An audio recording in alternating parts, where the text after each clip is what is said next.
This is the Boys Gen V podcast from TV Podcast Industries, and we're talking about Gen V Season 2, Episode 7, Hell Week. I was so sure I was better than all of you and stronger. I believed all the shit they told me. That's how they get you, how they control you. But I've seen who they are and how wrong I was. I'm promising you I will never use my powers on any of you again, ever. Right. So now because you're broken, you're making promises, and I'm just supposed to trust that you won't go back to being that person as soon as you're fixed? I'm going to prove it to you. Somehow, you'll see. I'm different.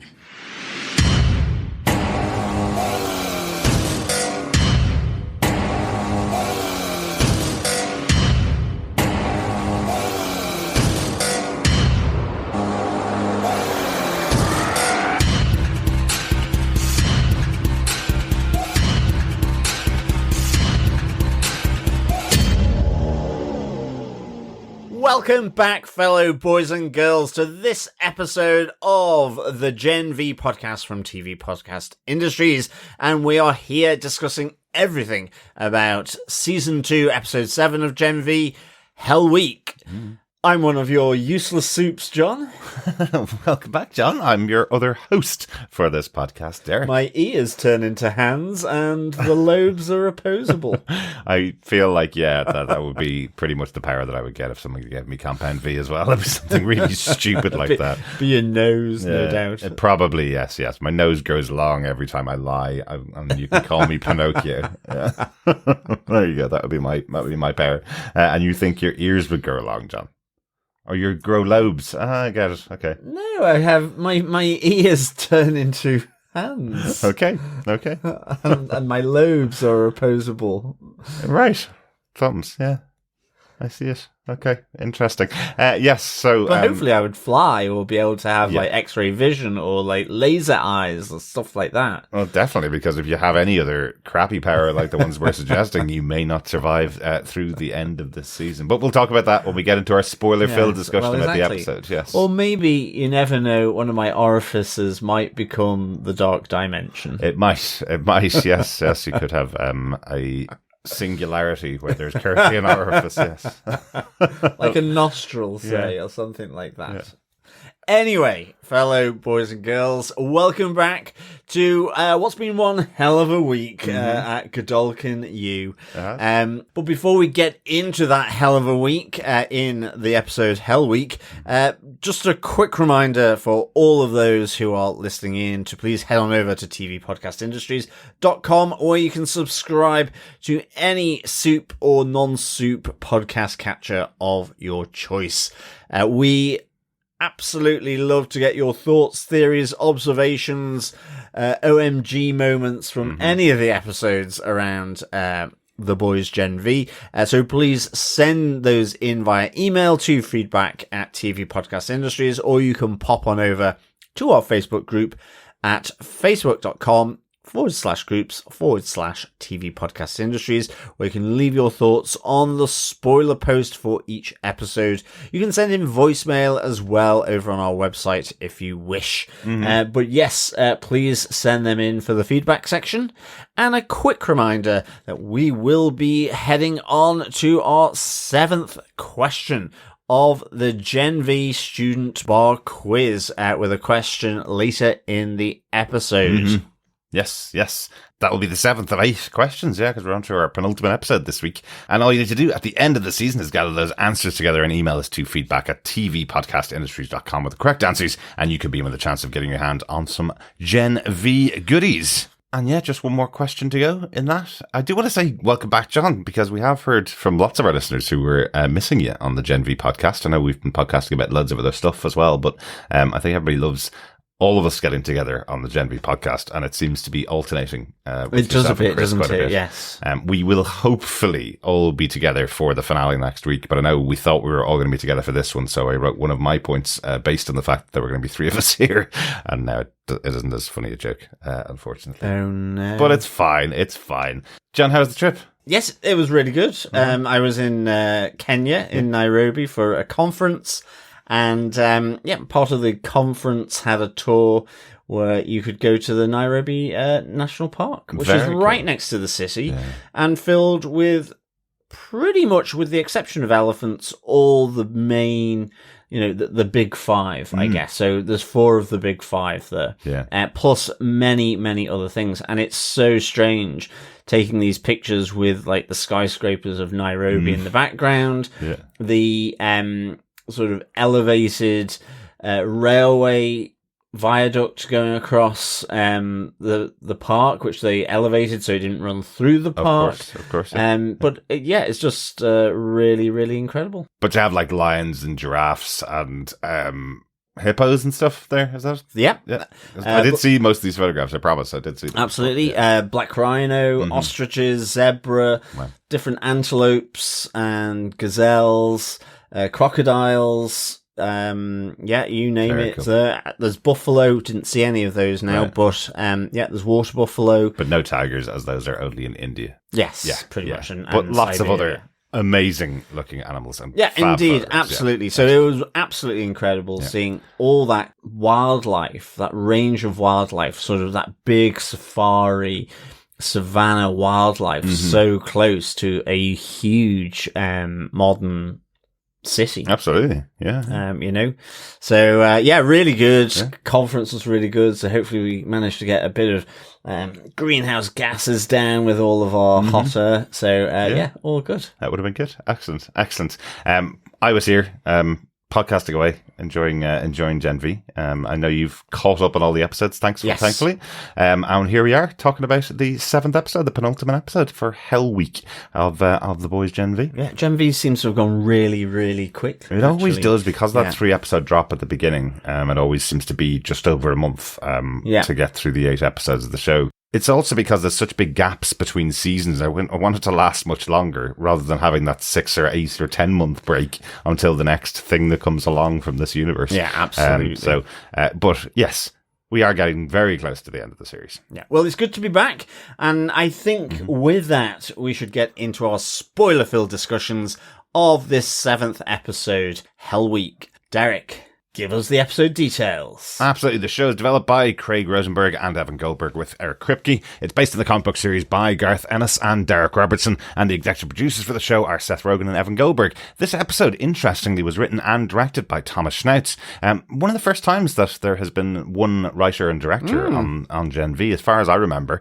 And he has got such amazing credentials for his time in TV as a producer on many, many shows, including Gen V itself, but also wrote 7 episodes of Breaking Bad and 13 episodes of Better Call Saul, 2 premium series. So interesting having him on here for the penultimate episode of the show. I have to say, I didn't really get into Breaking Bad, and I've not really followed Better Call Saul just because of that. So really intrigued to see how old Thomas Schnautz does on this. Yeah. Absolutely. Well, John, do you want to tell us what they gave us with your synopsis for this week's episode of Gen V? Hell Week? Sure.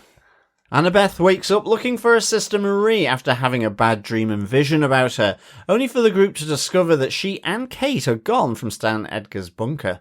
While following the missing duo, Jordan and Annabeth talk about when they discovered their powers, and Jordan begins to doubt his relationship with Marie. Arriving at Godolkin University, Cate tries again to get Marie to cure her powers, but Marie does not trust her and refuses to help her.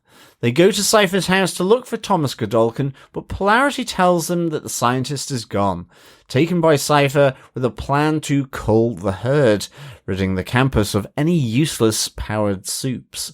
After these revelations, Polarity has a severe seizure, but Marie heals him completely, returning him to full strength and health.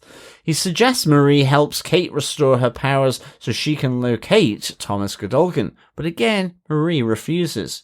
Meanwhile, Sam, Emma, Jordan, and Zoe arrive at Godolkin University and enlist Greg to help them look for Marie. Marie discovers Cipher and Thomas Godolkin hiding under the training center and are joined by Polarity, Jordan, Sam and Greg, who join together to confront Cipher while Marie attempts to cure Thomas Godolkin. As they overpower Cipher and Marie cures Thomas Godolkin, they learn Godolkin has been in control all along. There is no Cipher, just a possessed man called Doug Brightbill. With Marie weakened from curing Godolkin, he begins to walk the campus and enact his plan to kill the weak Supes.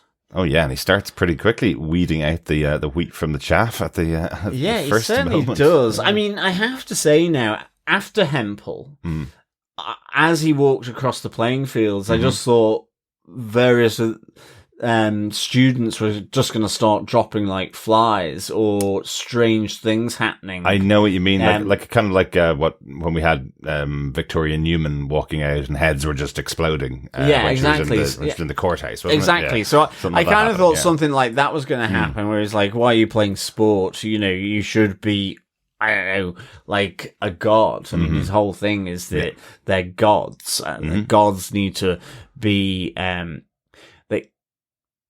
you know, his whole point is that they are gods, so they should act like gods. They should have godlike powers, which basically isn't that you have feet that turn into hands. So, yeah, I was expecting to see a little bit more sort of blood being sort of spilt across those playing fields as he walked across, but alas, who knows? I suspect that'll probably be the start of next week's episode, potentially.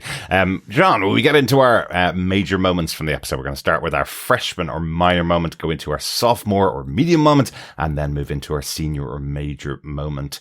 Do you want to start with your freshman moment? Yes, I think it's the brown dimension.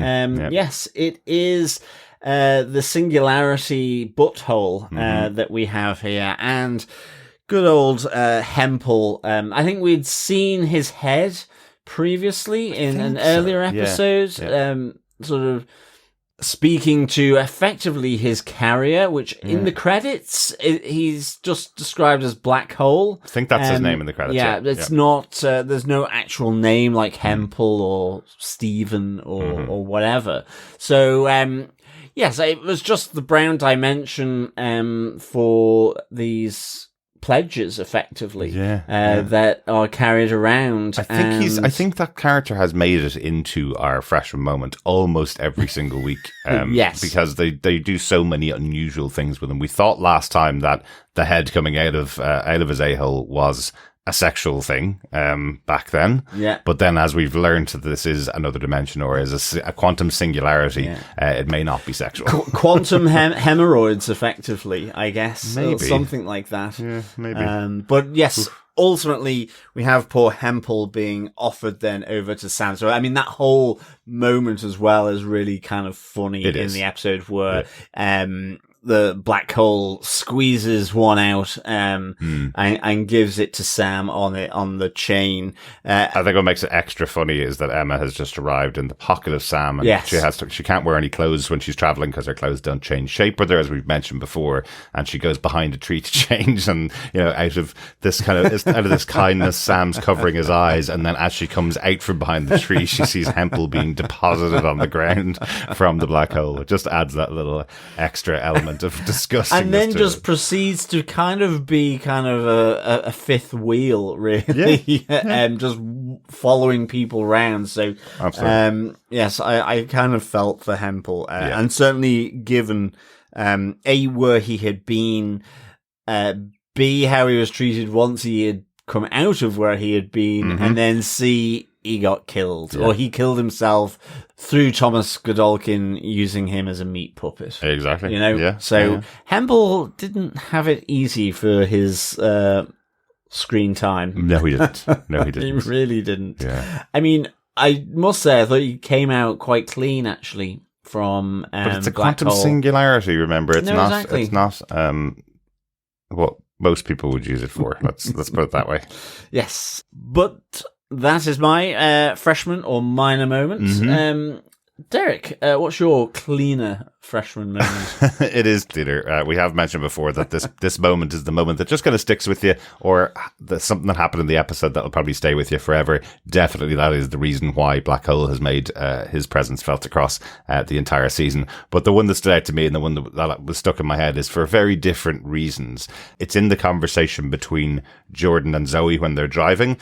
Jordan's driving Zoe to Godolkin University to get there quickly to catch up with Marie, and says that Sam is taking Emma and he's jumping there because Sam can jump farther than most people can fly. He's actually unable to fly. And the reason it stuck in my head, if you've been listening to Podcast Industries all the way back to Jessica Jones, there was a constant argument between myself and Chris as to whether Jessica Jones flew or jumped. And it was like as if the team behind this show was listening to our podcast and decided to write it in there that Sam jumps, doesn't flies. And then very quickly it's followed with, but actually Greg is a person that can fly. So Emma's other love interest is a character that can fly. So I just thought it was quite interesting. It stood out to me, made me laugh. And again, this is the one that was written because I thought Chris might be here. So he's here in spirit. He's here in spirit. And don't worry, you'll let him know when you see him next. I certainly will. Yes, yes, I will. I just thought it was quite a fun little description. Yeah, it is, because I do remember those conversations. I, in true fashion, sat on the fence and said, I don't mind. Exactly. Whereas you two were very, very opinionated about it. Because I was right. Excellent. John, we go on to our medium moments in the episode. Yes. My sophomore moment is one that's kind of, I think it's just really interesting because what we learn here, not only have we learned that Annabeth has had these kind of precognition powers that she's been hiding from view, from other people for most of her life. And there's kind of an interesting little conversation at the start of this episode after they've left Edgar's bunker where Annabeth and Jordan were talking about their powers when they first realised, and even that Jordan hid their powers initially from their parents after learning that they'd gotten these suit powers. Yeah. But interestingly, I think it's the whole thing with Annabeth that comes across here. The whole episode starts with a vision. It starts with her seeing Marie covered in blood, lying, eyes wide open, seemingly dead. And, this propels her and Jordan to follow Marie and Cate back to Godolkin. They finally come across them where then Marie uses her powers against her friends, effectively, except her sister, Annabeth. But Jordan, Emma, Sam, and Greg all are sort of lifted into the air by the power of Marie. And you have Annabeth coming in, telling her that she had seen these visions. And Marie very skeptically says, you've only just really told me you have them, and you weren't able to tell us, various things. The visions are kind of sketchy. They happen sort of infrequently and come on you. So you're not even able to tell us all that much. And you have Annabeth really then exposing her truth, part of her own hurt, that before Marie killed their parents, that she had been getting visions of her parents being killed and dead, covered in blood in the manner of their death, as Marie killed them. So, that these visions do have meaning, are accurate, is really what she's trying to say to Marie here by exposing the fact that she knew about her parents' death before it happened, and actually she's been hiding that from Marie since then. It's probably part of the reason, as much as anything else, why she has cold-shouldered Marie, because she feels as though she could have prevented it. This is why then she's following and trying to persuade Marie not to go into the burning building, effectively, here. Well, she says to Marie that she found it easier to hate Marie than to accept the fact that she could have changed her future. And this is massive for Marie and massive for her history. You know, we talked about it back in season 1 when we saw her get her powers. That was very like the X-Men concept of superpowers coming on. It's at the moment of puberty, at the moment of adolescence, effectively, that the powers come on. That was the way that most of the X-Men get their powers when they turn into adolescence. It's analogous for that. What we were seeing in Gen V was this is how Marie got her powers, and this conversation indicates that Annabeth had the powers much earlier than that. Yeah. So this isn't something that she was given Compound V after the family split. She may have also been given Compound V at birth or very close after birth. We talked about it last week, myself and Chris, that when her parents chose to give Annabeth Compound V at some point, the powers hadn't been manifested in Marie at all at that stage. So they didn't even choose to give Annabeth Compound V because of how Marie came to them from Red River. Her powers hadn't manifested yet. So they chose to do it to another child, and her powers manifested earlier than Marie's did. So this is already interesting. Marie very graciously says to her, well, you're only a child. You didn't tell me. I hate that you've had to walk around with that weighing you down for the last decade or so. Yeah. But there's nothing you could have done about it. You didn't do anything. There's nothing you could have done about it. And this is how everything's worked out. But she still pushes them all back and goes off to make her own decisions as to how she's going to enact her plan. And I think it's quite interesting that, again, Jordan feels the brunt of all of this. Jordan, the one that she said last week, will never change, will be together forever. At the beginning of the episode, she leaves her behind. And in this moment in the episode, when Jordan's trying to stop Marie from walking into something that could cause her death, Marie uses her powers to stop Jordan. So, and the others as well. Yeah, and it's just specifically with Jordan because they're in a relationship, and she said we won't break apart, we won't change to Jordan last week. It's the reason why it feels heavier with Jordan. So that's basically my moment. Is just the reveal that Annabeth has had these powers for longer than she had said to anyone, and indeed maybe had the chance to prevent her parents' death. Yeah. And so, reveals that to Marie. Excellent. I'll go on to my sophomore moment for the episode, and it is no soup for you. This is the choice that Marie makes to not turn Cate back into the Supe that she had been in the past. Cate being one of the most powerful Supes that we'd seen all the way throughout season 1, eventually making it to Vault Towers and alongside Homelander, So she is a person with massive powers, but she's lost them this season because of everything that's happened to her. And Marie has the opportunity to cure her on multiple occasions and continues to refuse to do so. And I just think it's really interesting as we go through the episode, because Marie is making very specific decisions not to cure Cate. At first it was, come along with me, you can watch my back, but I'm not giving you your powers back. Then she tells her, well, I'm not giving you your powers back because look what you did. Everything you did led to us being in prison for months and months on end. Then she tells her, well, it's your fault that Andre died, because if we weren't in prison, Andre wouldn't have been pushed to his limits and wouldn't have died. And then she offhandedly cures Polarity when he goes through a seizure. She just instantly cures him in the same room as Cate, telling Cate once again, I'm not going to cure you. I don't care what you say. You are going to use your powers on us at some stage in the future, so I'm not giving you those powers back because it caused so many problems for us.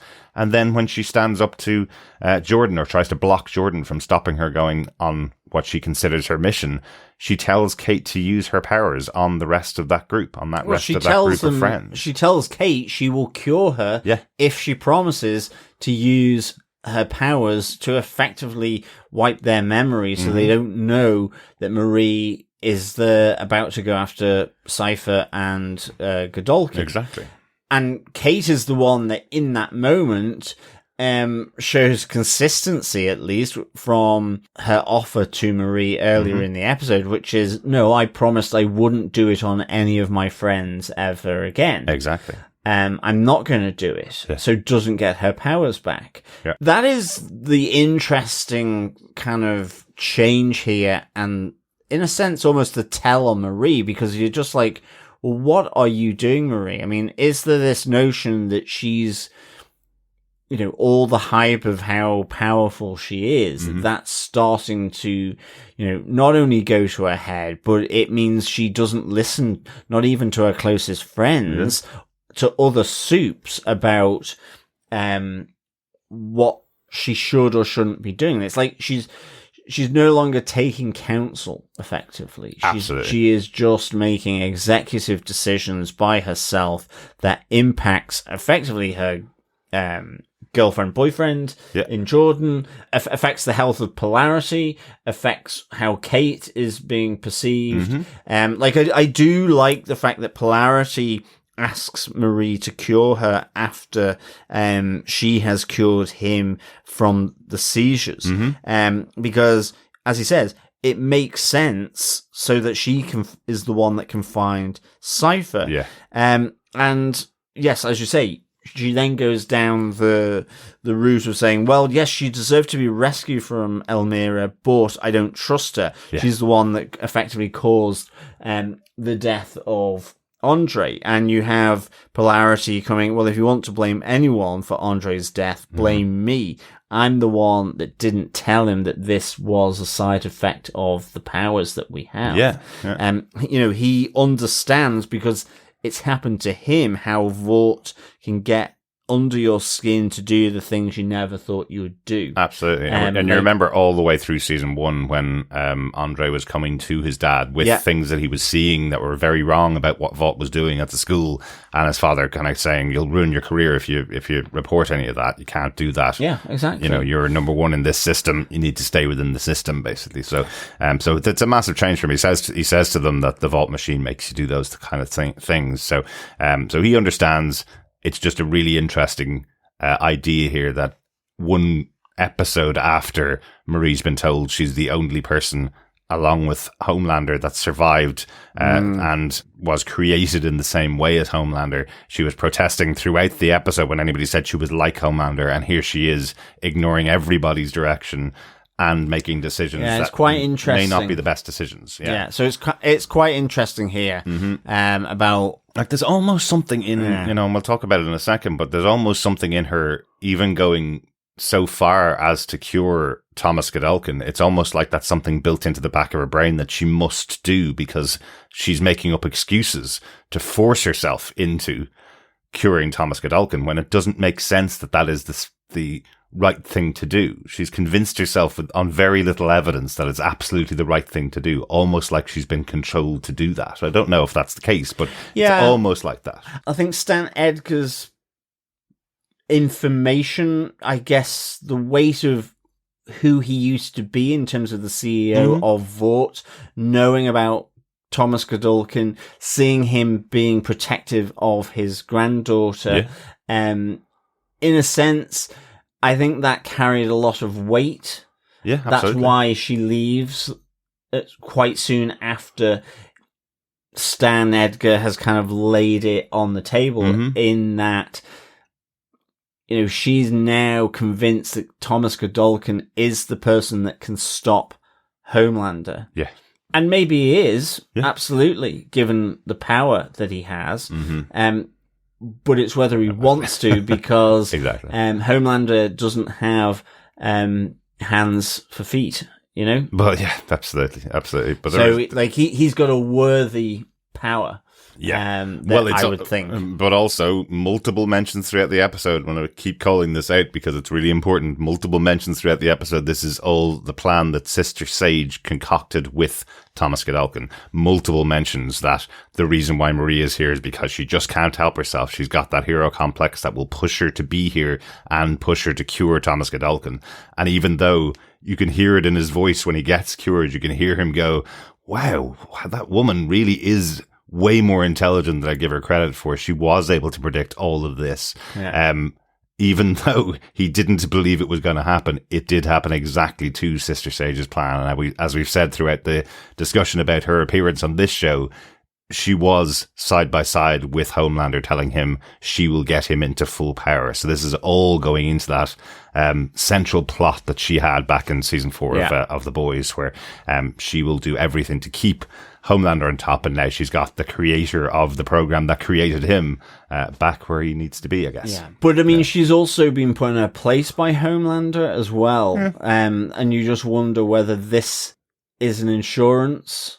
I don't think so. No, at the end, the season ended last season with her going, "You trust me to do everything in my power to keep you in power." And we learned this season, when she came in the cameo this season, we learned that she is the head of Vault now. So yeah, she's she and Homelander are definitely working together. And now they've got Thomas Godolkin on their side. Interesting one. Yes, absolutely. I think that's it for our medium moments. I think we should get on to our senior moments. College seniors, John. College seniors. What's your senior moment for the episode, John? I think mine is simply the holy trinity of Cipher, Godolkin, and Doug Brightbill.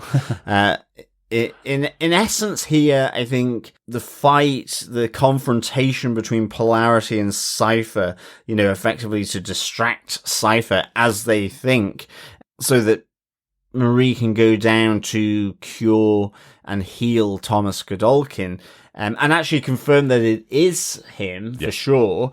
The fight, first and foremost, is just really, really good.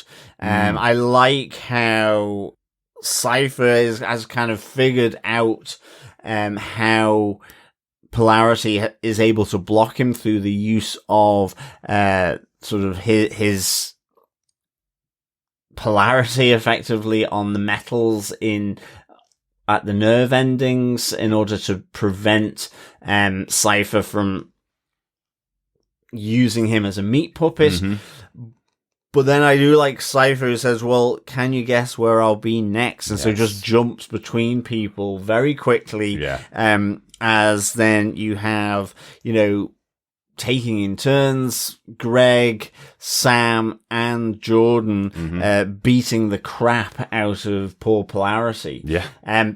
Ultimately, they do win and have him sort of pinned down with Polarity ready to, I'm guessing, chop his head off to stop the cull. Cull Cipher to stop the cull. Exactly. But there is a moment where Polarity does like a primal scream, and that primal scream knocks all of them down, which I just think is really interesting. It's not just that he was...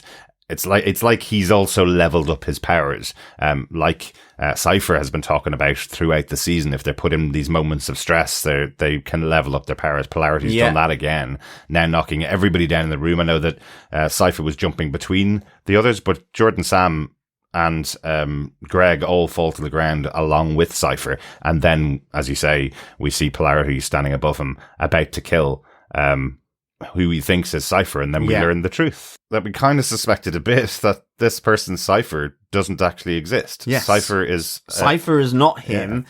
He's just Doug Brightbill, who's been effectively, he's had weights thrown at him, so he's in a huge amount of pain. He's complaining about having the man in his head, in his head, being controlled by him. And as we see down in the basement underneath the training room, as Marie is healing Godolkin and regaining his own consciousness and being within his own physical body, you get Doug Brightbill here, who is pleading with Polarity not to use the big sword to cut off his head, and that he's not Cipher at all. He's Doug Brightbill. It is Thomas Godolkin who, is, quote, Cipher in that sense, or has the powers that has been placed on Doug Brightbill with the moniker of Cipher. So I liked this, and I did like how creepy Thomas Godolkin kind of stood up that notion of just kind of almost getting used to his body, almost like he's his own meat puppet, where he's trying to feel his own puppet again within his own body. It's been almost 60 years since he walked in that body, Exactly. And you hear him when he comes out of the building a bit later, just those simple things of having the sun on your skin. But I do just like the look of him, the sudden change that you get in his demeanor, the sort of the background music gets a little more taut and tense. And you have that great moment where he says, our value in this world comes and goes with our power. And you just see Cate stiffening over that, because it's what Cipher used in his office at Godolkin University earlier, after she had lost her own powers. And she's kind of like, we need to get out of here. And, you know, it's clear to her, Thomas Godolkin is Cipher, is the one who has been manipulating Doug Brightbill. He's the meat puppet here. And it's just a great little reveal, even though there's been the theories about that, you know, this is the case. I think it's a great reveal. I like how it flits between this real cool sequence of Marie healing Thomas Godolkin and Polarity in the battle with Cipher and the others, and then this just creepy moment with the realization. I just think how they informed us of doing it was just done really well. And I think the actor playing Thomas Godolkin, just the looks and expressions that he gave, like, he just looks creepy and kind of made even more absurd by the fact that he is wearing his nappy, that he's had to have, you know, his adult nappy, whilst he's been in the hyperbaric chamber. Again, further elevated in weirdness with Hempel seeing him saying, well, you're too old to be a pledge, you know, why are you wearing a nappy? Exactly. So I just liked how it was revealed. And I think having Cate clock it is really, really cool. Absolutely. Maybe she should have been cured of her ability, or given her abilities back, because then she could have touched Thomas Godolkin and put him under her control, potentially. Marie was knocked out, unable to do anything, you know. But you're right, there is just a creepiness about it. It kind of gave me little moments of Voldemort arriving back, you know, those kind of things where you have him, even the fact that he gets what looks like a cloak and wraps it around himself before he leaves to go out into the university, you know. It just feels like the arrival of Voldemort in some way. So it's a huge moment, I think, really. It is. It really has been leading to this moment. Absolutely, as we get into the finale next week. I wanted to mention a couple of little quick things about Doug Brightbill. I do love that he's pleading on the ground. It sounds like he's got a broken back and broken legs from all the things that have been thrown at him. So we had been talking about this possession power like meat puppets, as we've mentioned multiple times. So it seems like not only is he able to be inside their mind and control what people say, the way that Doug is pleading not to be hit and telling them how much pain he's in, it sounds like he's literally being like a marionette almost, like he's being held up by this power of Thomas Godolkin, which is a bit shocking. He also says he has a cat and he just lost his job. He was living out of his car because he'd lost his job at Blockbuster, a job he got fired from. Now, Blockbuster, in case you don't remember, chain of video stores back in the 90s.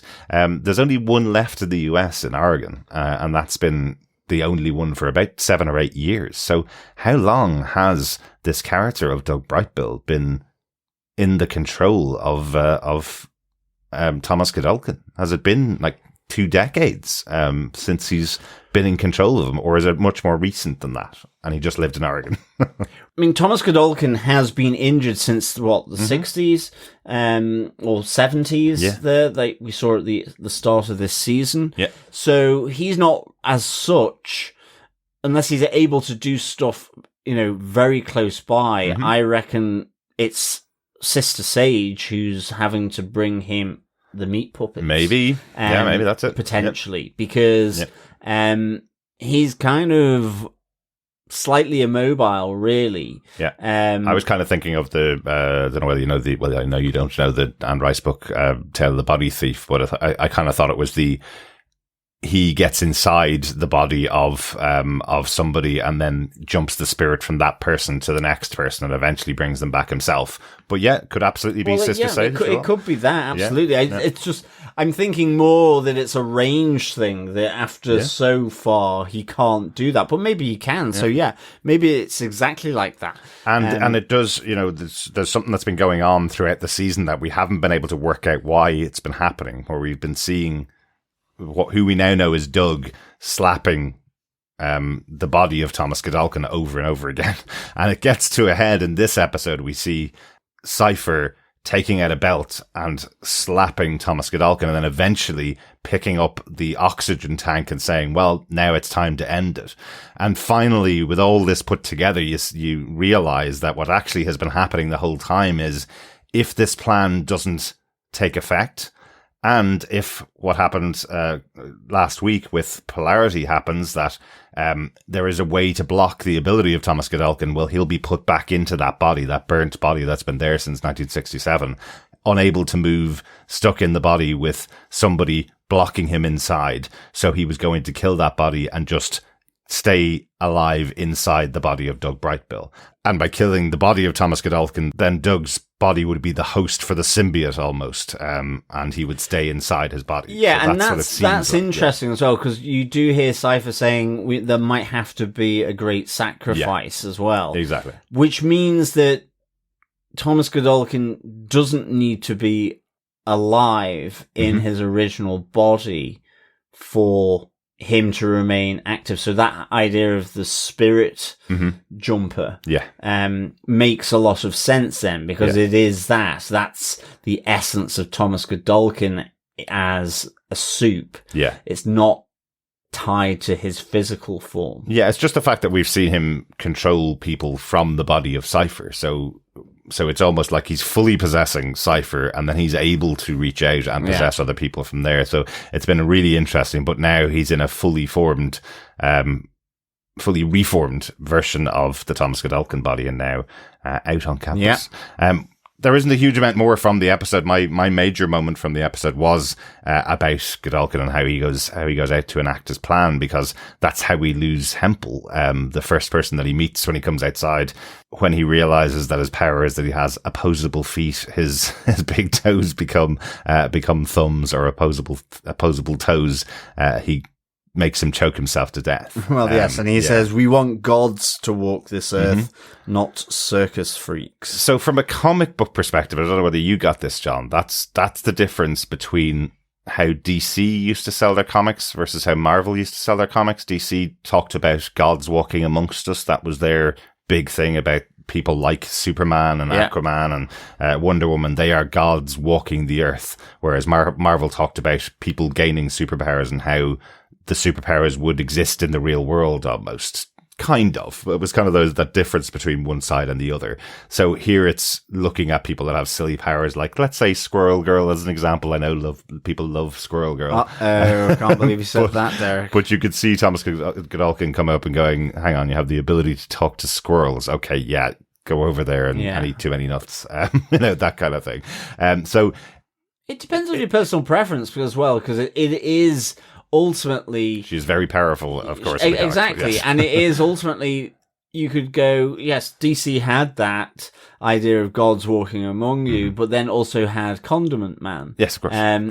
But you could also go, well, I'm going to keep Condiment Man around, actually, because every time I need a bit of ketchup, brown sauce, mustard, hot chili sauce, sweet chili sauce, salt, pepper. The point, I suppose, is that, yes, this is the personal preference of a scientist, namely Thomas Godolkin, who is thinking of this whole thing as a massive science experiment that's gone out of control without his hand in the mix going, no, we don't want a Supe whose ability is to turn into a swimming pool or to colour themselves like the flag of every country. We don't want that. That's a side effect of a bad experiment, of an experiment gone wrong. We'll kill all of those and leave the ones that have got real, legitimate superpowers, like Cate's power, for example, like Marie's power, like his own power.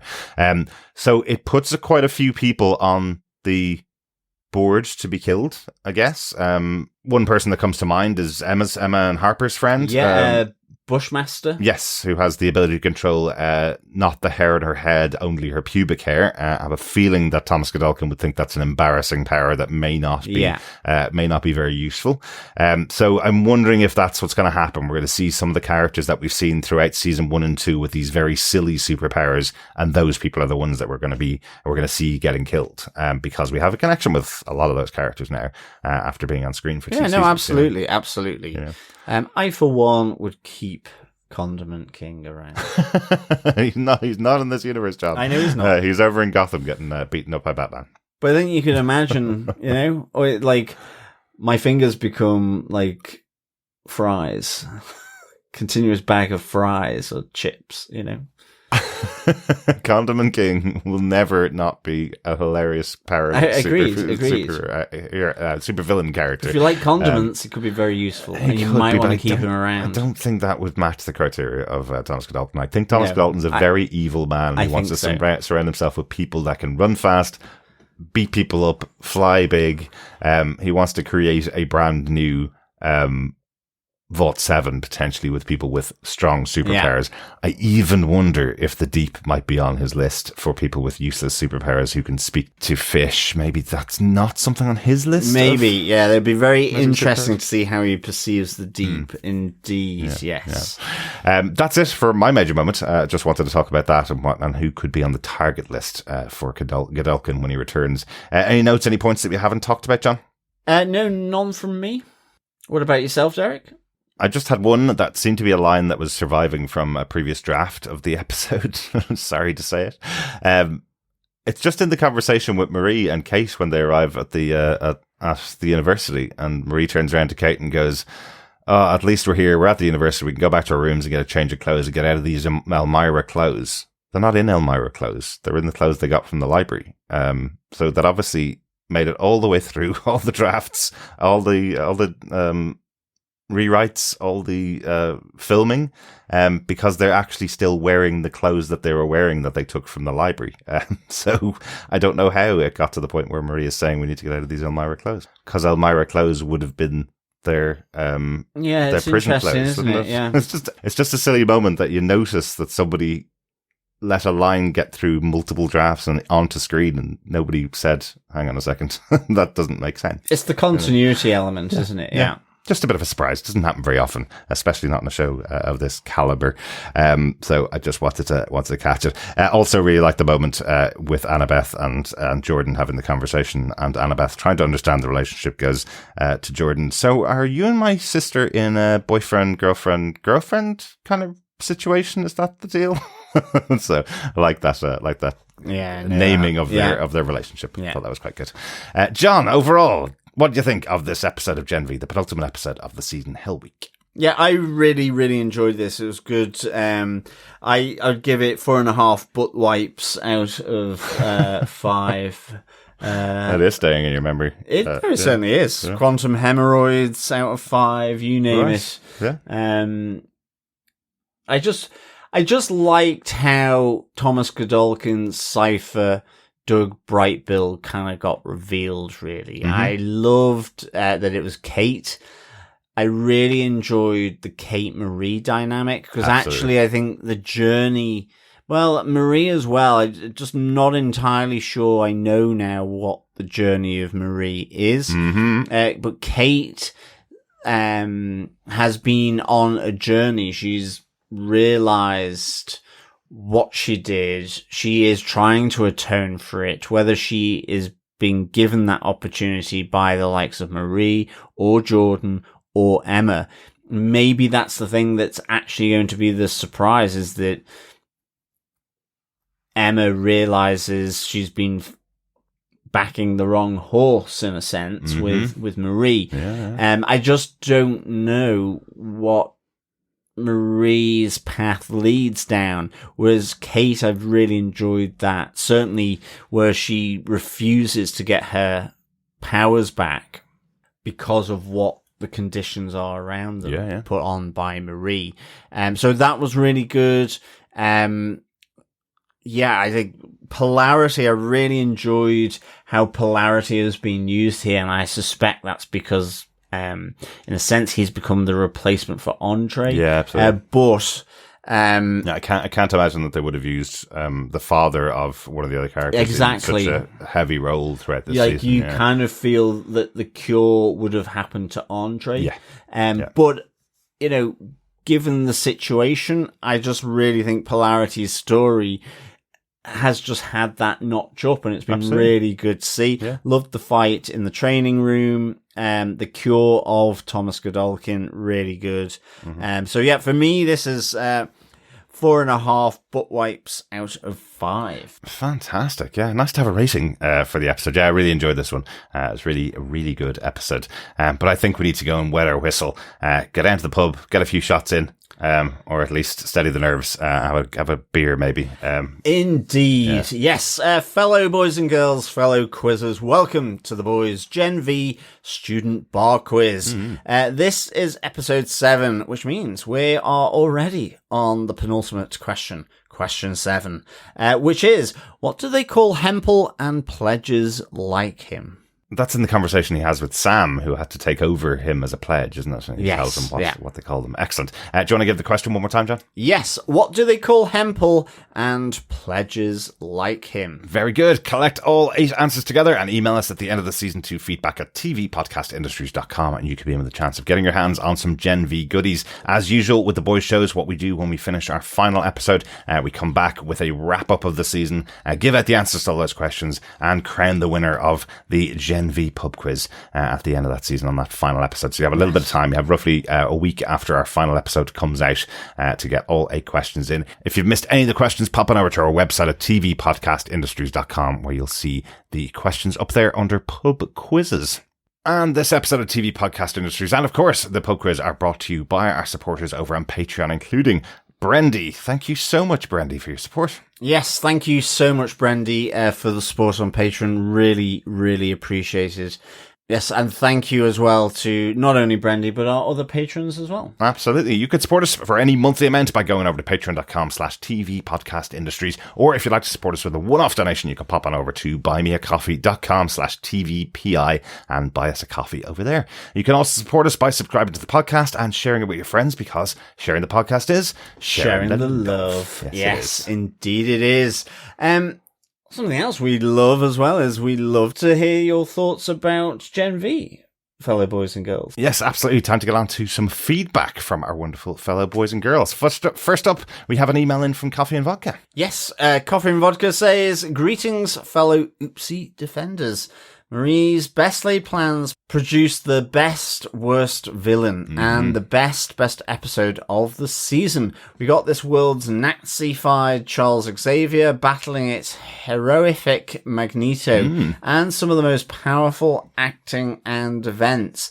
And as a not so insignificant aside, I bet Cate got fixed up right alongside Polarity. Were this the season finale, I'd have no problems.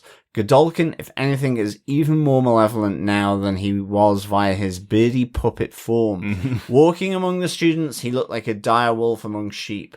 Loved this, and I can't imagine what could possibly come next. Likewise, cannot wait to find out. 5 frat shop boys, civic servants, and premenstrual premonitions out of 5. Peace and take care. Coffee and Vodka. Fantastic Coffee Vodka. I love that description of Godolkin walking like a dire wolf among sheep. And I like the parallel of Charles Xavier and Magneto actually as well. Yeah, really, really good. Yeah, excellent. Thanks so much for your thoughts on this episode, Coffee Vodka. Only one more week to go for the finale. And like yourself, really looking forward to see what comes next in the final episode. Absolutely. We have some feedback over on our spoiler post over on our Facebook group at facebook.com/groups/TV Podcast Industries. I was asked to start it with this, John. You were right. I was wrong. You were right. Yes, Dr. Bob Phillips says the Cipher was indeed a cipher. The singular anus returned, and we discover that Godolkin must have needed less than 1 litre per minute flow rate of medical oxygen, or that tiny tank would have run out in 4 hours or so since the flight from the gnome home. On the flip side, I think my Polarity/mind control guess wasn't far off, and anyone else getting Jessica Jones' fly versus big jump flashbacks in the Sam Gregg argument. Fantastic, Dr. Bob. Yes, that's exactly what came to mind for me as well. The in the fly/jump flashbacks. I did like the fact that it's the two sides of people that are vying for Emma's attention. One can jump and one can fly, and Sam's really annoyed that Greg's using his flying power to help them out, even though he got them all the way there from their hideout. Yeah, really good. Yeah, no, absolutely. And of course, I got a lot of Ace Ventura Pet Detective with Hempel coming out of black holes, quantum singularity as well. Yeah. Now that you've said it, yes, I am reminded of the rhinoceros. I think it's also having come back from a safari and it was coming out of a rhino. I guess that element as well. Yeah, it must be that. Yes, lots of flashbacks this episode. Fantastic. Thanks so much, Dr. Bob, for your feedback. Yeah, great stuff. Thanks, Dr. Bob. That's it for our feedback for this week. Thanks so much to everybody for your thoughts. We will be back, of course, next week for our finale episode, and then the wrap-up episode will be the following week. So lots of time to get your feedback into us on our email address or over in our Facebook group as well. Thanks so much for joining us. We'll talk to you again next time. Yes, indeed. Thank you so much, fellow boys and girls, for joining us for this 7th episode of The Boys Gen V Hell Week. Until next time, keep watching, keep listening, and, oh boo, keep being adorbs. Bye. Bye.